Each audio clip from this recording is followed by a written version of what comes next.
Been on air since about 4 o'clock this morning covering this horrific tragedy in our city.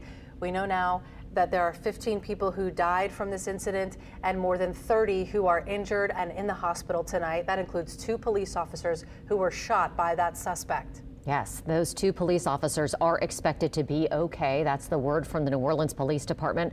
That is good news tonight.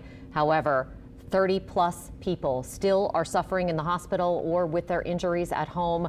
That death toll could certainly rise as many of those victims were taken to the hospital in critical condition, and that is what we have seen throughout the day today.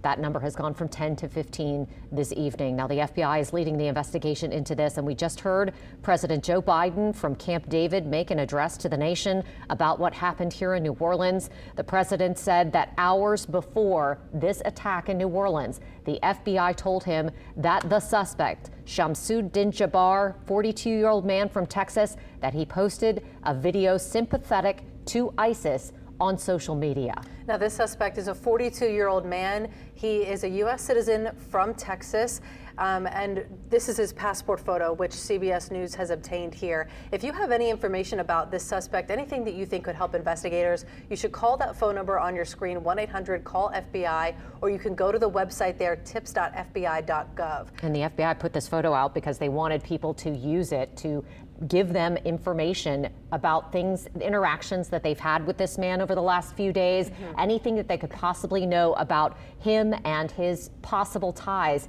to any sort of international terrorist groups. At this point, we do not know much about his timeline in New Orleans, when he arrived, how long he was here, or who he may have been meeting with. We do know that the FBI at this time is searching for 3 suspects, 2 men and 1 woman, who are believed to have been seen on surveillance video hiding some incendiary devices, possible incendiary devices around the city. Yeah, that is word coming from the Associated Press, from a law enforcement bulletin that was issued.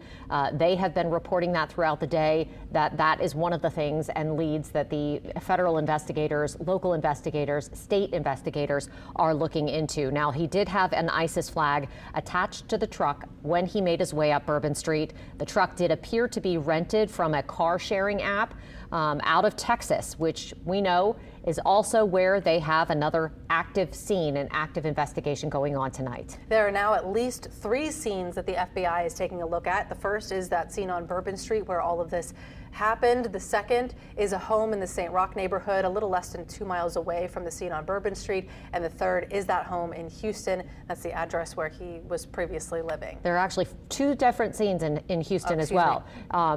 The second scene in Houston is where apparently his ex-wife lives, and with her new husband. So that's 4 separate scenes. This is earlier video of that initial Harris County location where public record searches reveal that is a place that he considered a home, where he has lived at some point.